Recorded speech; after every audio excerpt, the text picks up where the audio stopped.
ಇಲ್ಲಿ ಕರಾವಳಿ ಮಂಡಳಿ ಇದೆ, KKRDB ಇದೆ, ಮಲೆನಾಡು ಅಭಿವೃದ್ಧಿ ನಿಗಮ ಇದೆ, ಬಯಲುಸೀಮೆ ಅಭಿವೃದ್ಧಿ ನಿಗಮ ಇದೆ. ಎಷ್ಟು ತಾರತಮ್ಯ ಇದೆ ಅಂದರೆ KKRDBಗೆ ಅವ್ರು ಕೊಡೋದು ತಪ್ಪಂತ ನಾನು ಹೇಳ್ತಿಲ್ಲ. 165 ಕೋಟಿ ಕೊಡ್ತಾರೆ. ಮಲೆನಾಡಿಗೆ ಬೇರೆ ಹಣ ಜಾಸ್ತಿ ಹಣ ಕೊಡ್ತಾರೆ. ಸುಮಾರು ಯುರೋಪ್ ಮೈಲಿ ಕಾಲದಿಂದ ಬಯಲುಸೀಮೆ ಅಭಿವೃದ್ಧಿ ಮಂಡಳಿ ಅಂತ ಮಾಡಿ ಕೇವಲ ಮುಖ್ಯಮಂತ್ರಿ 35 ಲಕ್ಷ. ಅಲ್ಲ, ಒಂದು ನಿಮಿಷ. ಈಗ ಬಿಲ್ ಚರ್ಚೆ ಏನು ವಿಧಾನ ಪರಿಷತ್ ಸದಸ್ಯರಿಗೆ ನೋಡಿ ಅಧ್ಯಕ್ಷರೇ ಸೇರಿಸಿ ನಾನು ಬೇಡ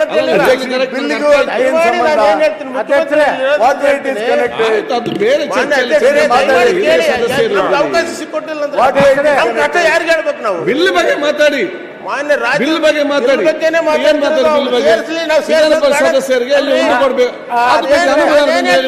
ದಯಮಾಡಿ. MLAಗಳಿಗೆ 95 ಜನ MLAಗಳು ಬಯಲುಸೀಮೆ ಅಭಿವೃದ್ಧಿ ಮಂಡಳಿಯಲ್ಲಿದ್ದಾರೆ. ಸುಮಾರು 15-20 ಜನ MLCಗಳು ಬರ್ತಾರೆ. ಬರ್ಲಿ, ತೊಂದರೆ ಇಲ್ಲ, ನಾವು ಅದಕ್ಕೇನು ವಿರೋಧ ಇಲ್ಲ. 35 ಲಕ್ಷ ಒಬ್ಬ MLA ಒಂದು ಕ್ಷೇತ್ರಕ್ಕೆ. ದಯಮಾಡಿ ಕೇಳಪ್ಪ, ಇಲ್ಲಿ ಬಸನಗೌಡ, 35 ಲಕ್ಷ ನಮಗೆ.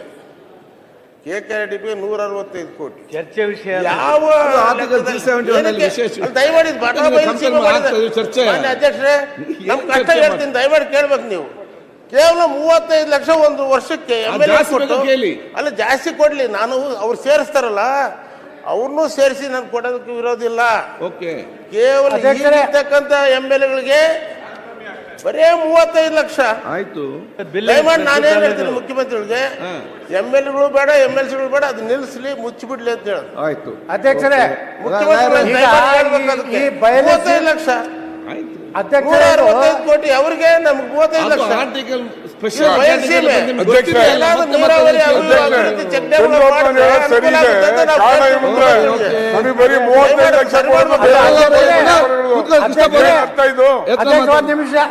ಅಧ್ಯಕ್ಷರೇ, ಈಗ ಬಯಲುಸೀಮೆ ಪ್ರಾಧಿಕಾರ ಏನಿದೆಯಲ್ಲ ಅಧ್ಯಕ್ಷರೇ, ಇದನ್ನ ದಯವಿಟ್ಟು ವಿಸರ್ಜನೆ ಮಾಡಿಬಿಡಿ.